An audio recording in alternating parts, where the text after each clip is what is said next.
For students moving away from home to study, it's like a bird's first flight, leaving the family nest for the big wide world.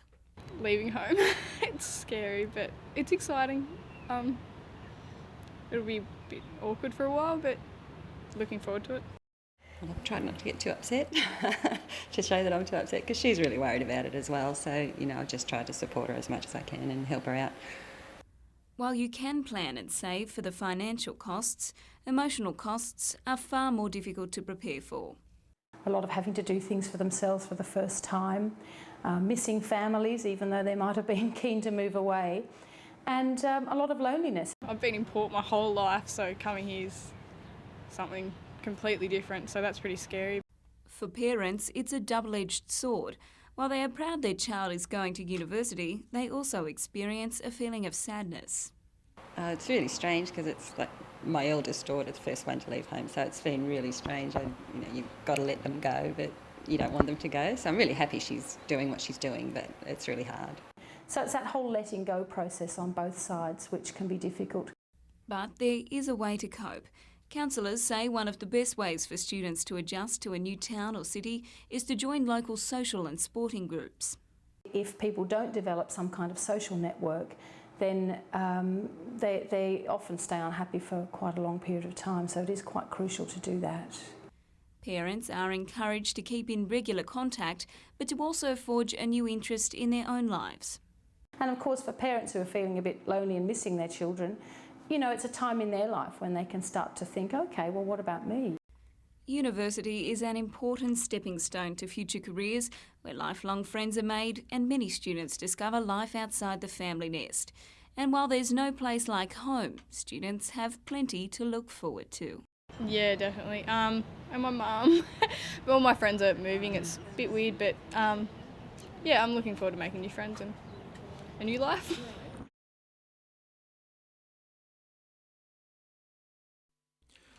For many years, these two were a familiar sight at Glendale. As two of the country's best high jumpers, they often practice together, and with the Commonwealth Games, they've reunited once again. However, that's where the story has a twist.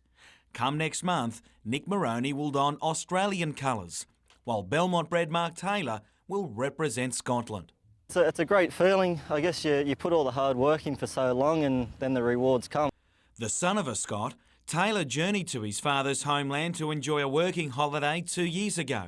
Competing initially for enjoyment, successive national titles and a trials win now has him in the Scottish athletics team for Melbourne.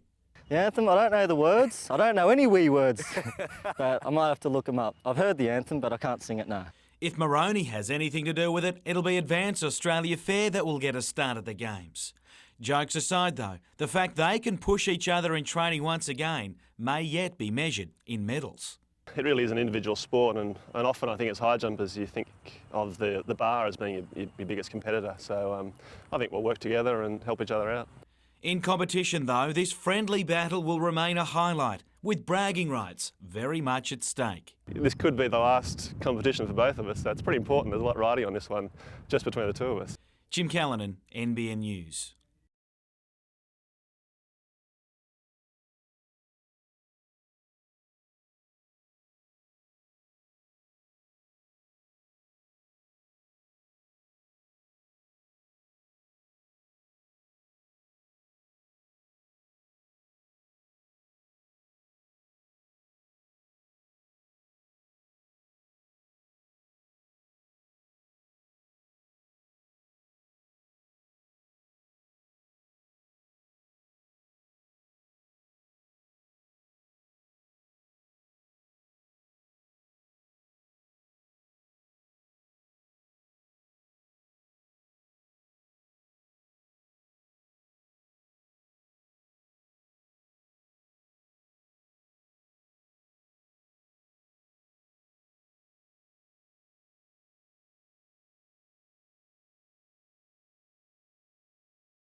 Since its release in November last year, the draft regional strategy plan has faced criticism from all quarters for failing to address key infrastructure issues.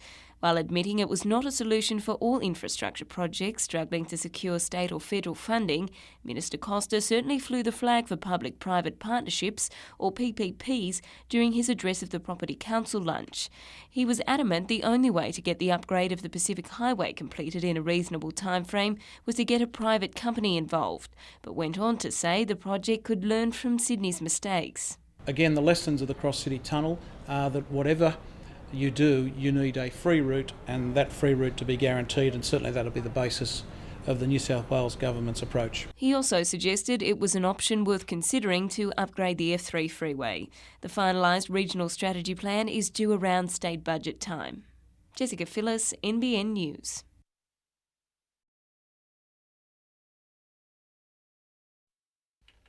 It was a tough flight home after a long night of commiserations for the Hunter Pirates after an overnight loss to Cairns which ended their season. And while they haven't been told officially, many were saying what most already think. Last night's game was the last ever for the franchise. My impression is that that's the franchise won't be putting a team in next year. Bit sad, and it's going to be a pretty big few days for a lot of guys. Owners of the franchise will officially announce the details of the club's future on Monday, with the news expected to outline a relocation of the licence. Co-captain Ben Melmoth has seen it all before. He was part of the region's original NBL team, the Newcastle Falcons, when it folded. And now he's had enough, with Europe the next step. Because I've played about 10 seasons now in Australia, and I'm getting a bit tired of the whole scene here, I think, especially that Newcastle's not around anymore.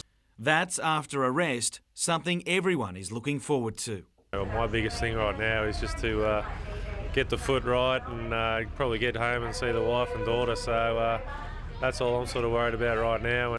Jim Callanan, NBN News.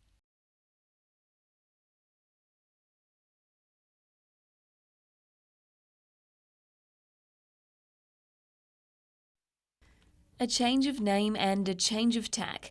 Now called the Hunter On Show, the tired old Newcastle Regional Show is getting back to its agricultural roots.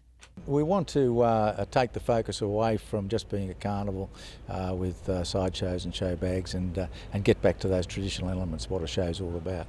The vision is to provide a platform to showcase everything hunter, from livestock to produce, with less emphasis on rides and show bags.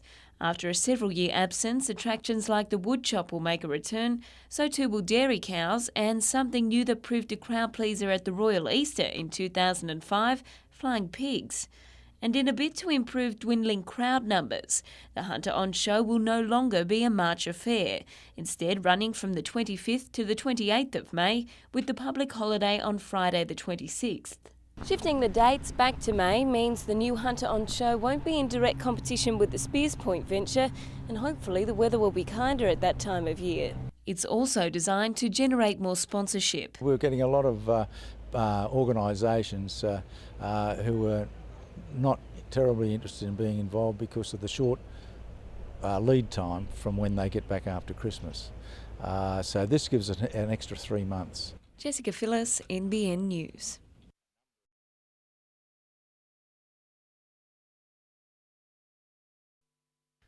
The blue-tongued Vikings looked a little frightening as they approached the shore at Swansea today.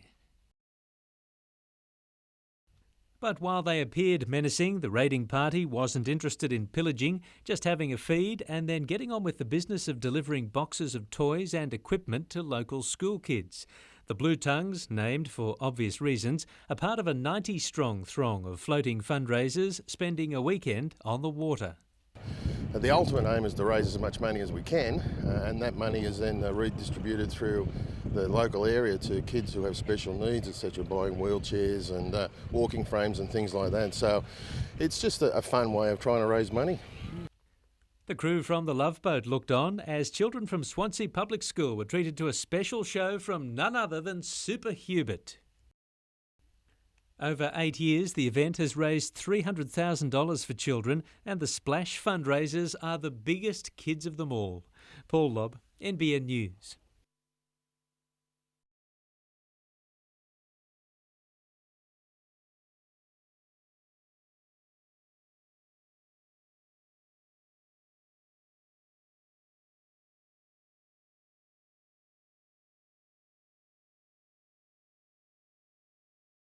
Council just simply doesn't have the resources to pick up everything the state government doesn't want to do.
Landing to an uncertain future today, given the financial issues surrounding the club, players were almost thankful it was over. Oh, it's just been a long year, and I'm very happy for it to be over. And it just kind of now it's time to get away and hide somewhere other side of the planet and have some fun. Playing to a packed house, the Cairns faithful were out to make life tough for the Pirates. But it was the visitors who led at the first change. There was little in it up until half-time, with Chris Burgess netting the league's 1 millionth point before his teammates put on a few more in the third quarter. That's when things got testy. Aaron Trahair standing tall. As the Taipans found themselves in a real fight to the finish.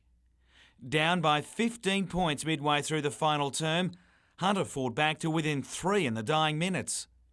Ben Melmoth just never gave up with a game-high 29, but the end was nigh, Cairns 8-point winners. With the club's future to be made public on Monday, Brad Davidson and Russell Hinder will learn their Commonwealth Games fate Sunday morning. Sunday's a big day for Russ and myself, so just waiting for that, and I guess it's going to be a big week for both of us. Jim Callanan, NBN News.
Unfortunately, the remains of Ian Clark, a 57-year-old resident of the park, was located inside the annex area.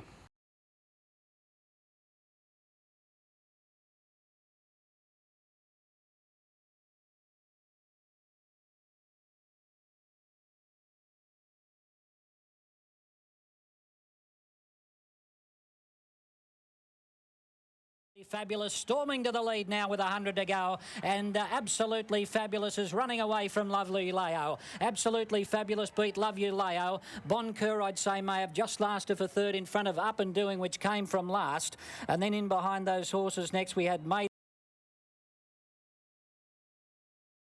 It may not have been the biggest crowd all season, but it certainly sounded the loudest. Some slippery fingers causing some anxious moments early. No problems with Mateo Cordobo's hands, just his name in the booking sheet. Matt Thompson should have had his on the scorers list, but lifted the sights. They kept coming as Newcastle continued building back into the form of old.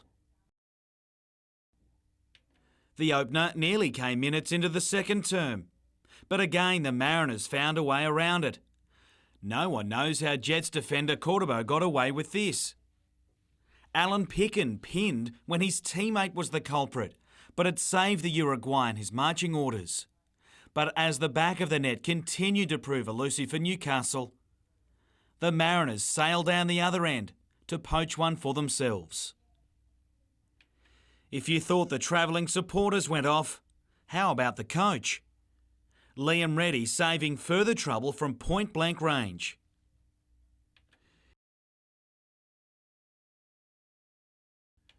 The Jets have next Friday night to prove just how important it was when they search for goals in Gosford next week in the return leg.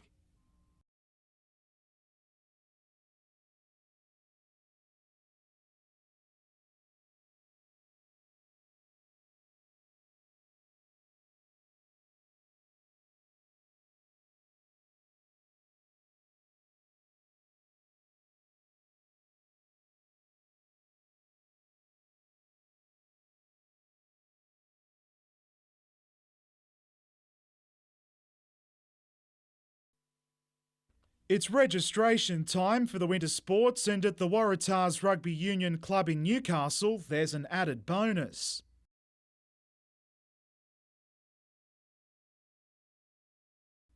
Like most with the chronic illness, Luke Troy took up swimming to help manage it, then turned to rugby union. When I was younger, it was a lot harder on me, but now that I've got older and I'm more active, I don't have so much trouble at the moment. 2.2 million Australians suffer from asthma, including a tenth of all adults, 1 in 6 for kids, and for teenagers like Sam Daly, it's 1 in 7. It's just when he doesn't do sport and he gets a bit of a cold, then he gets a bit of asthma, but I think the sport's helped. Although that's nothing new, it's how sporting clubs deal with the illness, which is a first. The Asthma Foundation has written a set of guidelines to become an asthma-friendly sport, already tested on first-grade union players. We give them 2 puffs of their blue reliever 10 minutes before they warm up, and most of the time they won't have an attack at all during the game. Backed by the Australian Rugby Union, the guidelines will be trialled in local rugby clubs. It will be rolled out across Newcastle and Hunter, both senior and junior clubs, and then hopefully picked up by other areas in the States. Adam McIlrick, NBN News.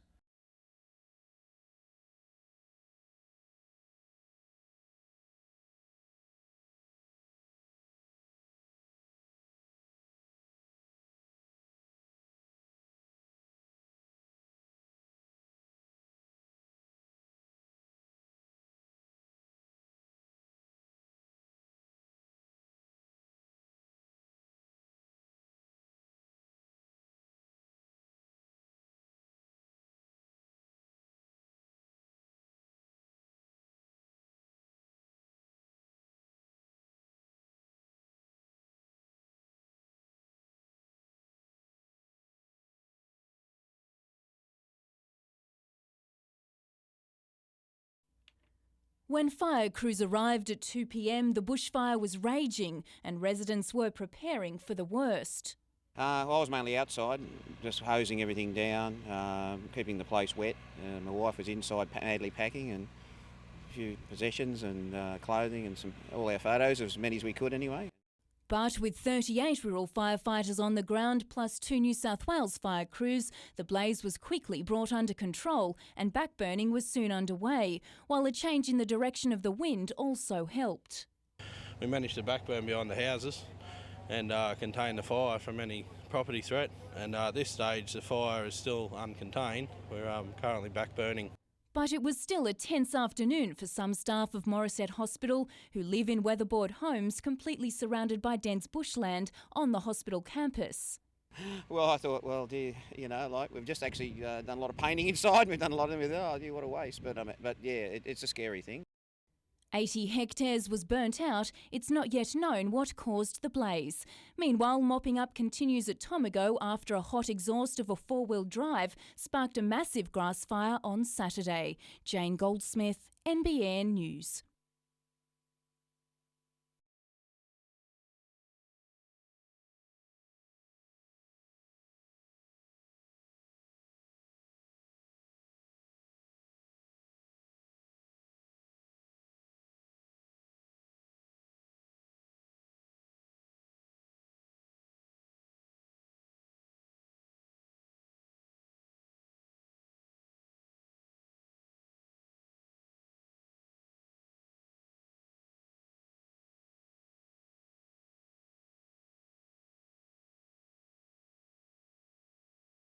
The air is cleaner and the river less polluted since steelmaking stopped at the Mayfield site 5 years ago, but the land that once held BHP's coke ovens and gas holders remains choked with dangerous chemicals. The state government is getting serious about remediating the site, awarding a $20 million contract for the first stage of works. The remediation involves capping the site and containing the contaminants that have built up over the years. The first contract that we're awarding is for building a barrier wall.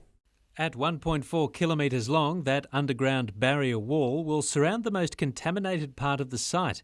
A trench as deep in parts as a 15-storey building will be dug and filled with a clay slurry that will prevent groundwaters from leaching off the site. New drainage will also be added to stop contaminated runoff. It'll cost $110 million to do the whole BHP site, and it could take till 2012 to finish. But the long-term aim is to encourage new, cleaner industries. We think it's got very strong potential for obviously port users, having deep waterfront land, container terminals, general cargo type uses, and also general industry toward the back of the site.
In February last year, the 8-metre yacht Marie Chocolat collided with a bulk carrier in the Dark off Newcastle. The boat was badly damaged, but its two-man crew escaped unharmed. An investigation into the collision has found that neither the yacht crew or those aboard the ship were keeping an adequate lookout at the time of the collision, nor was the yacht fitted with a radar reflector that allows a small boat to be picked up by the ship's radar. But it's the third point in the report that has sailors' chins wagging, a suggestion that those in charge of small sailing boats like the Marie Chocolat be licensed. Within the community of boaties, there's a great awareness of boat safety, and the odd person who goes out to sea and doesn't take basic care is a fool, and no amount of licensing is going to save that fellow. Currently, only speedboat skippers need to pass a test and pay for a licence, and yachties feel their slow speed craft aren't in the same boat. It's when these fellows go to sea and they dive down below to have a sleep and think their automatic steering will take care of the safety factor, and there are issues in that, and quite frankly, it's an absolute nonsense to even consider licensing yachties when the average bloke on the wheel of a yacht knows exactly what he's doing and he can see every damn thing in front of him. Paul Lobb, NBN News.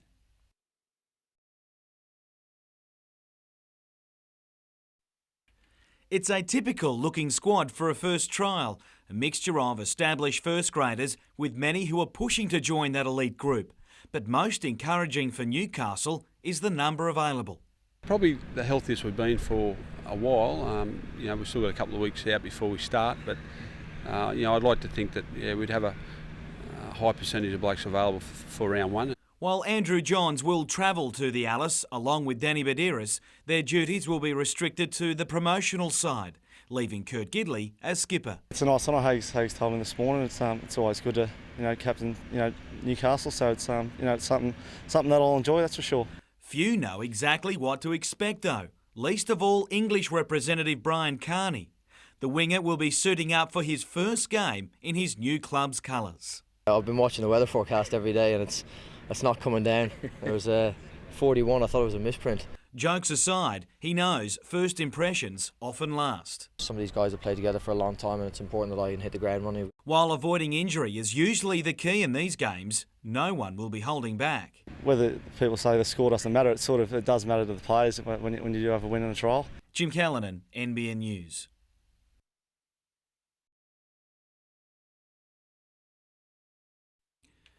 Winning back-to-back world titles is a feat by any standards, but for defending champion Nick Craig, history really is against the Englishman.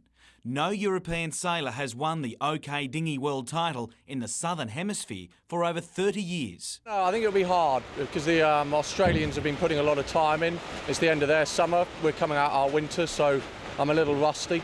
And if fellow competitors weren't enough, blustery conditions greeted the 73-strong fleet for a testing start on the waters of Lake Macquarie.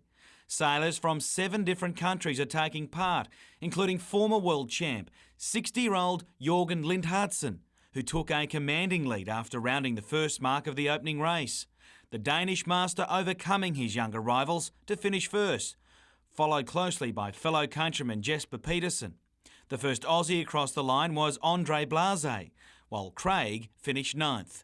Sailing continues until Friday with 10 races to decide the 2006 world champion.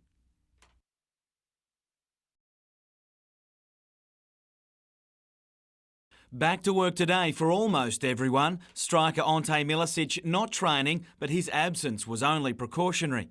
They'll need him at his very best on Friday night, along with the likes of Vaughan Coveney, as the Jets chase goals against a team which continues to ride a wave of emotion. The Mariners back among some of their faithful today, with expectations they'll have 20,000 at Central Coast Stadium on Friday night.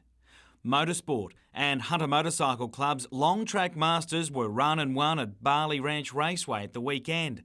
After 8 years out of the saddle, Paul Castley continues his stunning record since returning to competition last year, winning 2 of the Open divisions. It's in his role of coach to younger riders, though, he hopes to inspire. Keep them on the right level and give them the right information, steer them where to go, and hopefully, mate, we're going to have a lot more world champions come away from here. The Australian sidecar champion, Darren Treloar, was unbeatable in his division, beating Graham Bond. The Australian long track champs will be raced at Barley Ranch mid-year. And a tough weekend for Hunter-based Premier League lawn bowl sides, Maitland City sneaking home against Marylands by just a shot. But the margin was much different for both Windale and Toronto, while the Terrace down Cabramatta.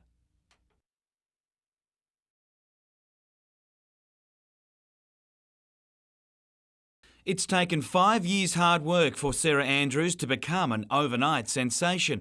An incredible finish to the National League season for New South Wales, where she picked up 13 wickets in 4 games, made her irresistible to national selectors. I'm very excited, really looking forward to it. It's basically something I've been working towards for a fair few years now. In the 13-strong squad, she's firming as a chance to win selection in the Test team to play India starting this weekend. And she can't hide thoughts of donning a baggy green cap. I think when I put it on, I'll be taking a few photos and things like that. Probably running around looking in the mirror for a bit, but yeah, that'll be really exciting. So, probably sleep with it on. Yeah, maybe. Despite a minor hamstring strain, Andrews is fit to go and follow in the footsteps of fellow Hunter-bred female cricketers who've played for Australia. Most notably, Belinda Clark, who'll be missing from the Test side for the first time since retiring.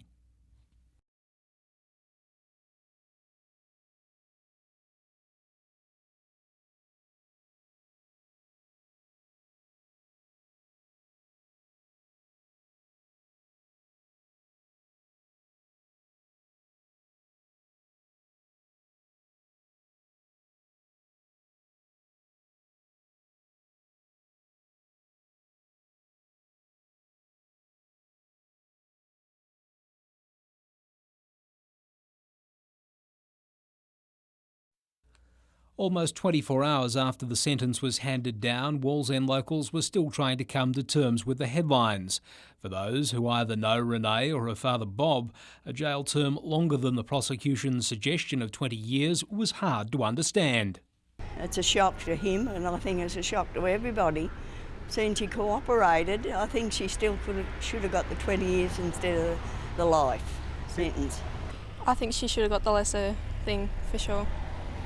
Even those who don't know the 28-year-old believe she's received rough justice. Yeah, maybe just a little bit harsh, maybe 20 years would have been sufficient, but life, no, I don't think so. It's a bit heavy. You wouldn't get that over here. But in a community steeped in its coal mining heritage and familiar with adversity, local concern is now firmly focused on Renee's parents. Her parents, they work at my school, and I saw how hard it was for them to go through it. Because they got to travel over there to see her in jail, or I think they wanted to come back so they could be a bit closer to her. And that sentiment has the people of Wallsend wanting Canberra to secure a prisoner transfer deal so Renee Lawrence does her time in Australia. We have it set up with many other countries, so I can't see why Australians can't do sentences in their own country. Oh, I think if she's Australian, she could come back and serve some here, couldn't she? As long as she serves it. Gary Blair, NBN News.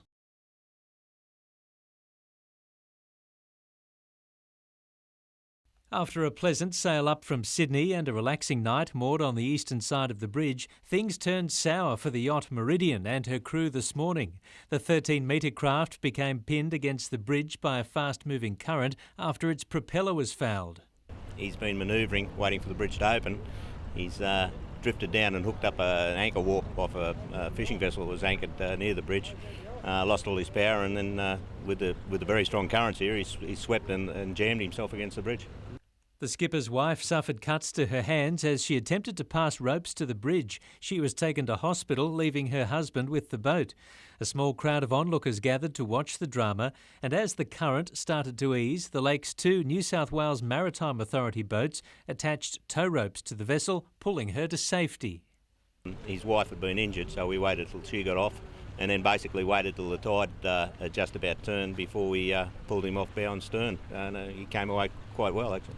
The boat's steel construction meant there was little damage. The couple is planning a voyage to Vanuatu in May.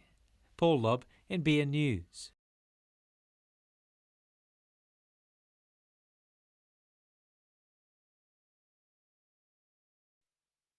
Nelson Bay has become so popular in summer, services are becoming too costly to maintain. At least that's what Port Stephens Council is saying. Toilet facilities around the beaches, there again need major upgrades and need more money spent on just routine maintenance during that peak period. Should the rate hike be approved, there'll be a special Nelson Bay levy for that work, but the big ticket items in the Shire are roads and the environment. We've had a levy in place at Port Stephens now for 8 years, and this is looking to renew those levies. That'll mean a 9% increase in residential rates based on the average value of land in Port Stephens. In Newcastle, the city's Lord Mayor and members of the Hunter Business Chamber met behind closed doors today for a briefing on the proposed infrastructure levy. They haven't been able to demonstrate any evidence so far of their efficiency gains. They're saying that we're as efficient as we can be. We don't believe that, and we've asked them to go back to the drawing board. Business people say they have to pay 5 times the cost of average residential rates and want a stronger return on their investment.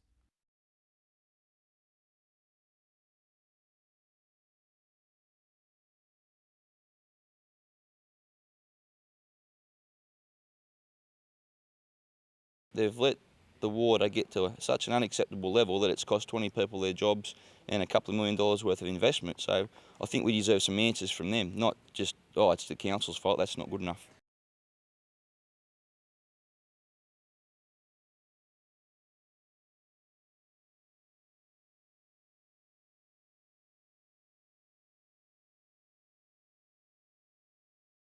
Lying at their moorings for days and even weeks between use, boats are seen by some thieves as an easy target. Police say a gang is currently operating on the lake, breaking into boats and stealing anything of value, with more than 50 cases reported in recent weeks. And the thieves were spotted as recently as last night. It's young teenagers between possibly 15 to 20-year-olds. They were sighted in the early hours this morning around the Sunshine area in a small tinny boat.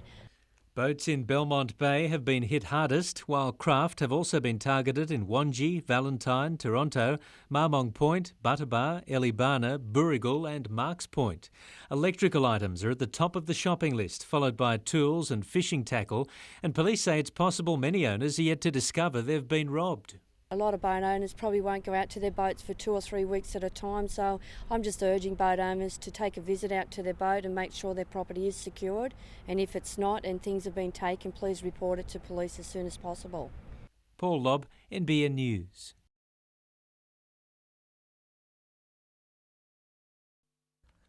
Facing the Newcastle and Hunter business community, Peter Debnam was straight to the point about how he intends to run New South Wales if he becomes Premier in just over a year. He's already found money to inject into basic public services by cutting the number of Sydney-based bureaucrats. If somebody's in the bureaucracy, in the head office, those ivory towers, no, we won't recruit more people into the public sector. We'll simply make do with what we've got. He rejected Labor suggestions that's code for across-the-board cuts to the public service. That's simply not true. It's actually dishonest on their part to say that. We've always said that frontline workers, frontline management, rural, regional people will be replaced if they retire or resign. And the region's issues have registered on the Debnam radar, with some already earmarked for attention. They include attracting investment for Newcastle's multi-purpose terminal, enhancements to public transport without ripping up the Newcastle rail line, pursuing a plan to replace Swansea Bridge, and an overhaul of police local area commands. In a boost for industry and the manufacturing sector, Peter Debnam wants work for defence contracts back in the region. There are billions of dollars available in Australia. We need as much of that back into New South Wales and the Hunter as we can get. Gary Blair, NBN News.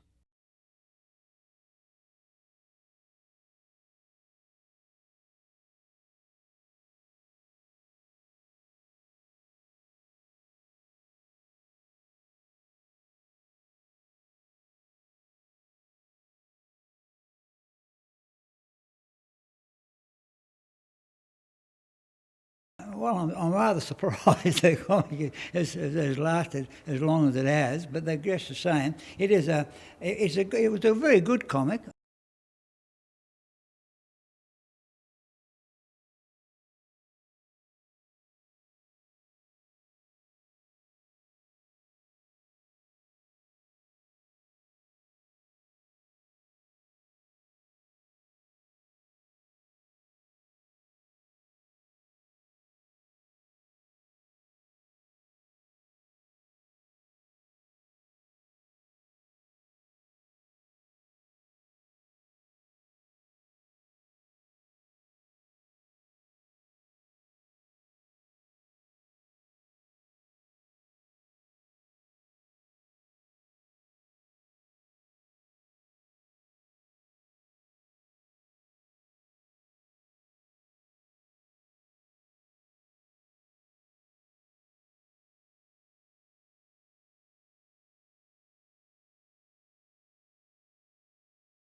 It's not so much that Liam Reddy wouldn't talk today, he simply couldn't.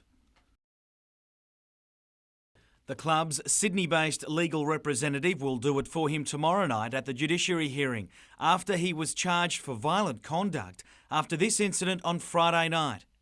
Just seconds after an injury time save that kept his team's finals hopes alive, Reddy's foot comes into contact with the Mariners' Wayne O'Sullivan.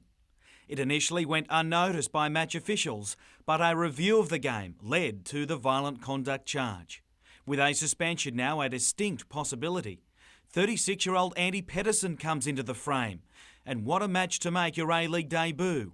A do-or-die semi-final tie. People can look at it and say, he hasn't played in a while, but I go into training every day, put my all into that, and I'm sure it'll show on Friday if it happens. It will have been 12 months since Pedersen's played a competitive game, but boasting 16 years European experience, it'll only help. I can just assure all the supporters that it won't cause me any sleepless nights if Andy has to play, that's for sure. The manager trying to keep his players relaxed too, with touch football helping to get their minds on other things today at training. Even that led to some pain though, namely for Richard Johnson. Jim Callanan, NBN News.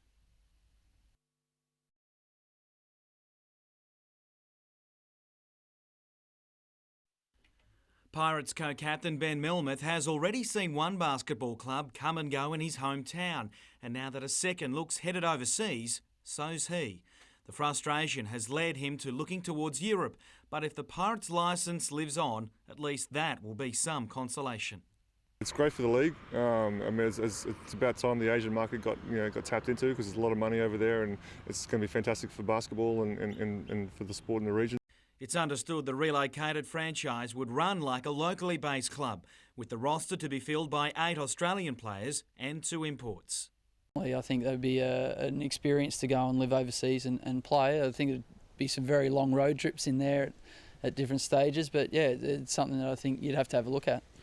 Given his Boomers selection for the Commonwealth Games, Davidson and fellow Australian rep Russell Hinder will be sought after by domestic NBL clubs next season. The latter, though, still coming to terms with losing a team he held close to his heart. To see it all just sort of fading away before our eyes with nothing we can do about it, it definitely hurts a little bit more. Everyone will know exactly what's happening tomorrow afternoon. Jim Callanan, NBN News.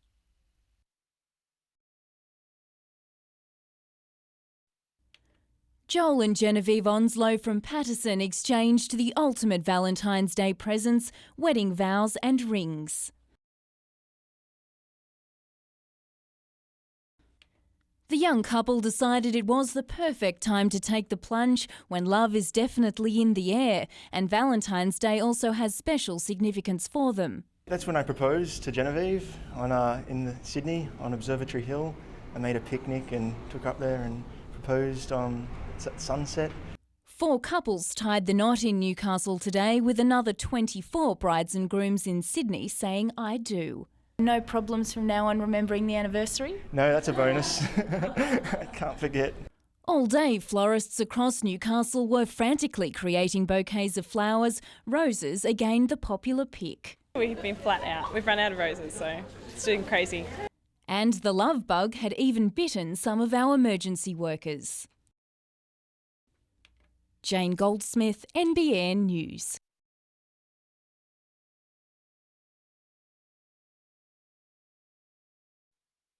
These are the proceeds of just one night's robberies: outboard motors, fuel cans, fishing rods, CD players and other electrical items, all taken overnight from boats on the western side of the lake.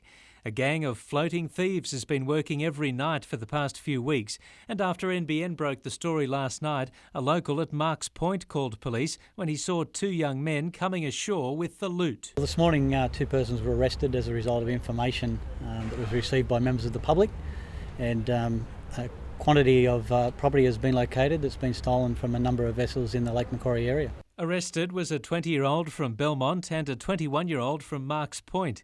They were operating from this spot on the shore at Marks Point.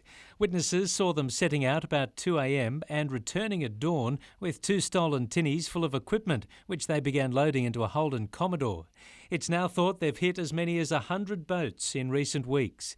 Detectives spent the day interviewing the pair and expect to lay a range of charges. Officers are still to locate the main stash of goods, which is expected to be like Aladdin's cave. Paul Lobb, NBN News.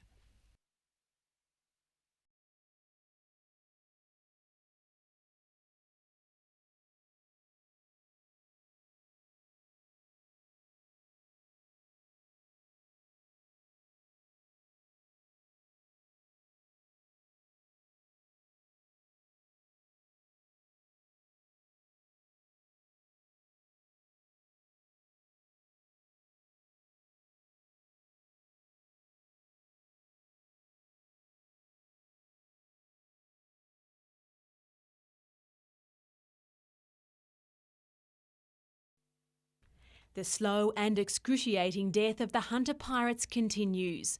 Whether or not management knows just who will buy its licence, it wasn't letting on today. The Pirates failed to confirm rumours that a deal with the Gold Coast is now out of the question. Right at the moment, it's just at the discussion stage. But the Coast says it's well and truly out of the picture. We were well into discussions with Newcastle, and I was at one stage quite confident that that licence would come here, but as negotiations sometimes do, they break down. Negotiations are continuing with two groups, one believed to be in Singapore. We've had some discussions with Singapore, or with a proposal which might have a team in Singapore, but they are discussions only at this stage. Exactly where the Pirates will re-emerge won't be known until next month. One thing is for certain though, the side's days in the Hunter are all but over. If those negotiations were to fail, we may play in Newcastle, but I'd say it's less than a 5% chance. Colleen West, NBN News.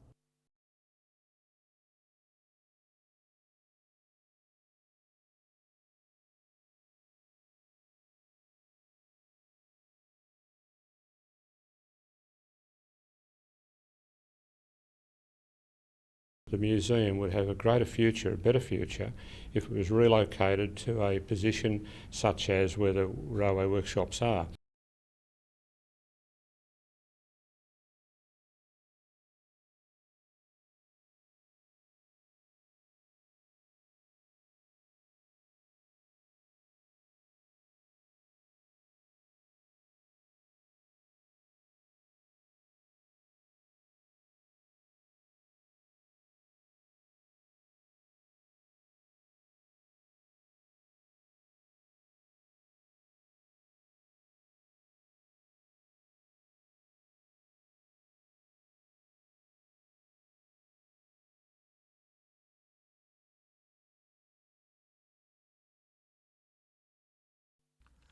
What's happening in the shed at the Karua Mission is an example of how from little things big things can grow.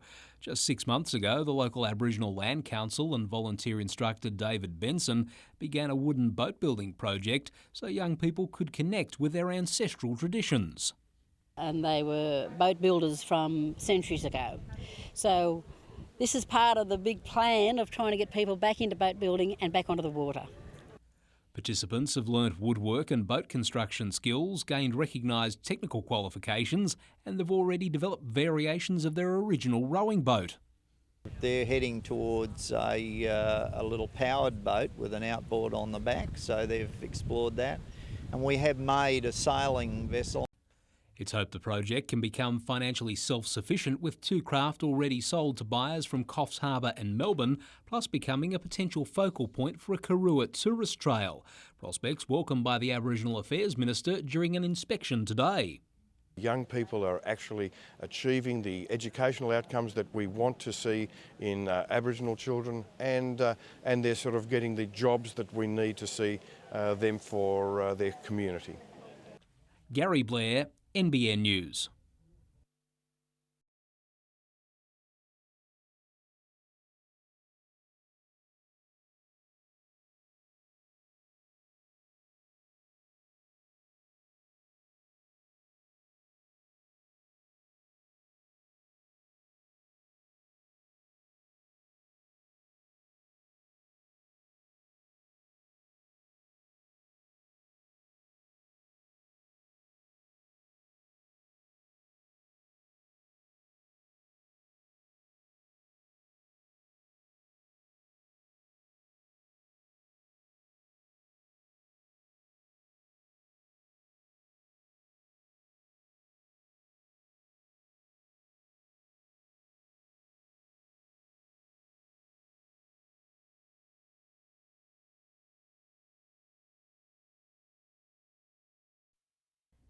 The life of a representative football player doesn't get much busier than this. Tarek Elrich attended the Jets' final training session in Newcastle today, ahead of Friday's second A-League semi against the Central Coast, and it's come at a price.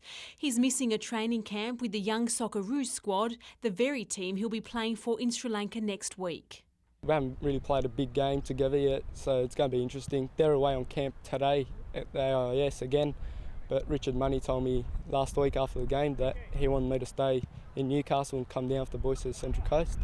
It's the first time Elrich has been selected in the under-20s squad, and already he's making big plans. anyone, but I'd love to captain their country, and if I do, I'll take it to hands, and it's a big honour. And in another coup for Elrich, he's one of 6 Jets players named in the Olyroos train-on squad. Brett Studman, who was also named in the side, won't be attending the March camp in Canberra though, an ankle injury ruling him out. Ultimately, the players will be vying for a spot in the under-23 side for the Olympic Games. Colleen West, NBN News.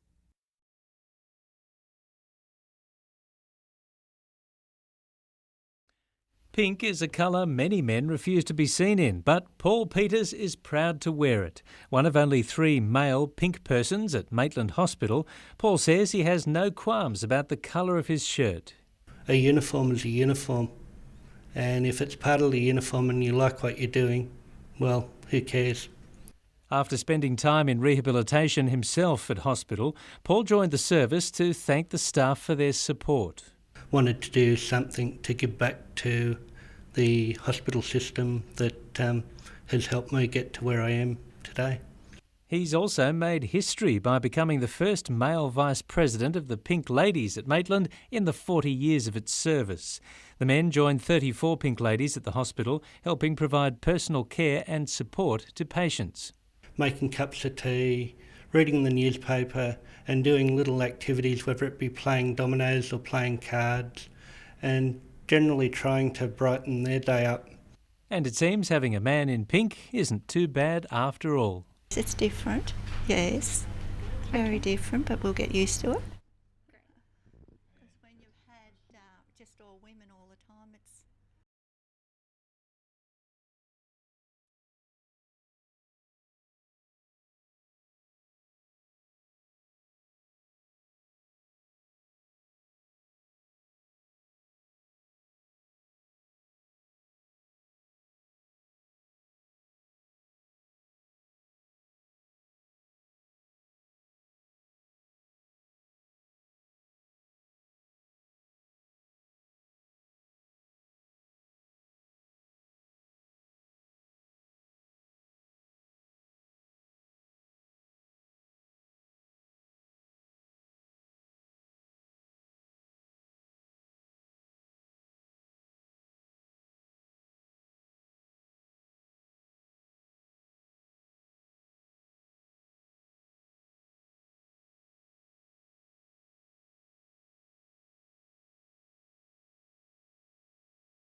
He's been competing for a little over a year, but already Daniel Arman is earning a reputation on the boxing circuit. Arman has lost just 1 of 5 fights since turning professional in May last year. The New South Wales amateur cruiserweight title holder is now hoping to add the professional title to his name when he faces Sydney's Jared Treloar on the weekend. He's supposed to have a pretty good punch and a pretty good chin, so he's going to be tough, but I don't really know much about his style. Arman will have 10 3-minute rounds to find that out, making it his longest and possibly most gruelling professional fight so far. Got plenty of time to try some different things and try to work him out and see which tactics work best against him. While training is being tapered off ahead of Saturday night's bout, the fit 23-year-old is doing all he can to keep his mind occupied and his nerves at bay. Just visualise the fight. Try to think positive about me winning and prepare myself for what he's going to throw at me. I've done all the work, it's just where I can get the job done on the night. Colleen West, NBN News.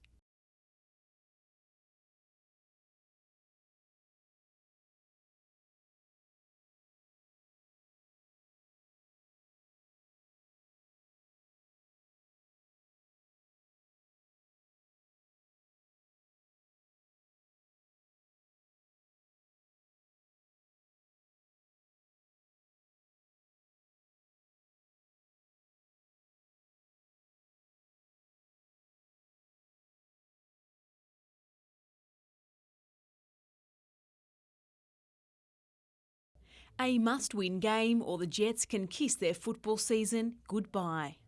We don't want to pack our bags this weekend, that's for sure. With no goals scored in last week's semi in Newcastle, Jets striker Ante Milicic is feeling the pressure.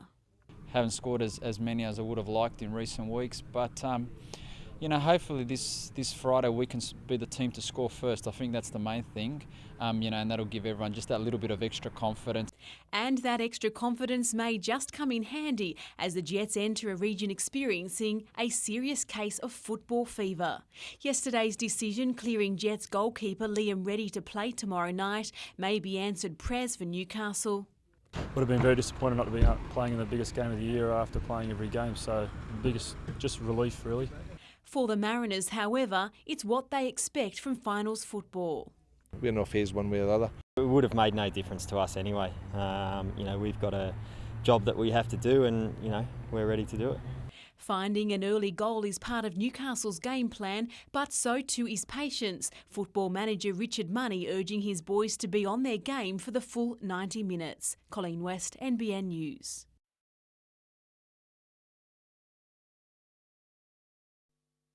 18 months ago, we took you to the Coppers plant at Mayfield, where this massive pile of poisoned soil needed to be either removed and buried or treated. Thanks to new technology, it's escaped the landfill and has been treated. At Innova's patented plant set up nearby, the bad soil is loaded in one end, heated up in a large rotating furnace. The contaminants turn into a harmless gas, and out the other end comes clean soil. It's been developed by local brains and local money.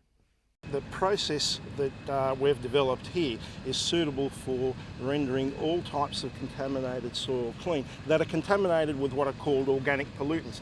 Common things like tars, herbicides, pesticides, and it can even get rid of spills of Agent Orange. Although the plant is set up on the old BHP site, the state government decided not to use the new technology for the BHP remediation. The company now hopes to secure a major contract in Queensland. We competed very effectively against some major companies who involve dumping the material at their landfill site, and we were significantly cheaper than both those national companies. Paul Lobb, NBN News.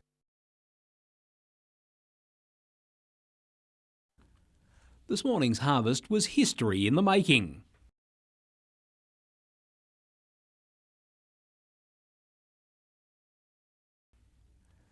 After 3 years, Broke public pupils finally harvested a crop from the school vineyard they'd planted. Anticipation local producers helped teachers manage with classroom lessons on the business aspects of the industry. He's been giving us classes in the previous years, like giving us classes about like how to harvest it and what we're going to do with the wine bottles. And some hard labour. Well, you got to prune, pick, weed, shovel, plant, water, good care. With support from Margan, Hope Estate and Nightingale wineries, the school overcame the disappointment of losing their first two crops. Sales of 1,800 bottles of 2004 Broke Public Shamborson raised over $10,000. The 2005 is soon to be bottled, and there's excitement about the Pure Schoolyard 2006. The wine gets better as the vines get older, and this one looks fantastic. Proceeds of the fundraising have allowed these children to have an additional teacher to help with their education. That's great for the kids. We're able to give them extra support in reading, extra support in mathematics, all the curriculum areas. Gary Blair, NBN News.